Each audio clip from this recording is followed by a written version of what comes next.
পিচঢালা কালো রাস্তাটা সাপের মতো এঁকেবেঁকে সামনের দিকে এগিয়ে চলেছে। আর আমি আমার প্রিয় বাইকটা নিয়ে সেই অজানার নেশায় ছুটে চলছি। বিকেলের নরম রোদটা হেলমেটের কাঁচ ভেদ করে চোখে এসে পড়ছে, যেন এক মায়ার জগৎ তৈরি করেছে চারপাশ। গতির সাথে তাল মিলিয়ে আমার পাশ দিয়ে সারি সারি গাছগুলো চোখের পলকে পেছনে সরে যাচ্ছে। ইঞ্জিনের একটানা গম্ভীর শব্দটা এই নির্জন রাস্তায় যেন এক অদ্ভুত সঙ্গীতের মতো শোনাচ্ছে। বাতাসের ঝাপটা যখন বুক চিরে বেরিয়ে যাচ্ছে, তখন মনে হচ্ছে শরীরের সব ক্লান্তি আর মনের সব দুশ্চিন্তা ওই বাতাসের সাথেই মিলিয়ে যাচ্ছে।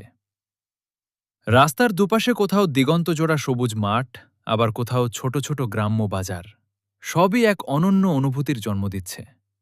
কোনো এক কালভার্টের ওপর বাইকটা থামিয়ে কিছুক্ষণ দাঁড়ালে বোঝা যায় প্রকৃতির নিস্তব্ধতা কতটা গভীর হতে পারে।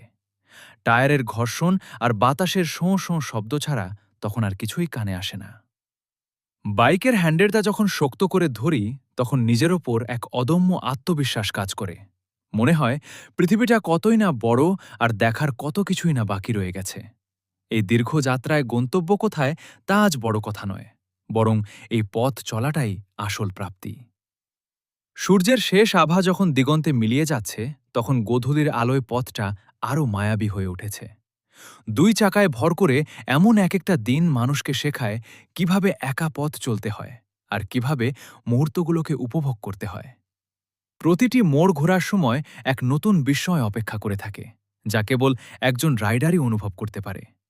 জীবনের হাজারো ব্যস্ততার মাঝে এমন একটা বাইক রাইড যেন এক পোষলা সতেজ বৃষ্টির মতো কাজ করে। আমি জানি সামনের মোড়টা পার হলেই হয়তো দিনের আলো শেষ হয়ে আসবে, কিন্তু এই স্মৃতির রেশ থেকে যাবে দীর্ঘকাল। তাই তো আবার কোনো এক ভোরে বা বিকেলে ব্যাগটা কাঁধে নিয়ে আমি বেরিয়ে পড়ব নতুন কোনো অজানার খোঁজে।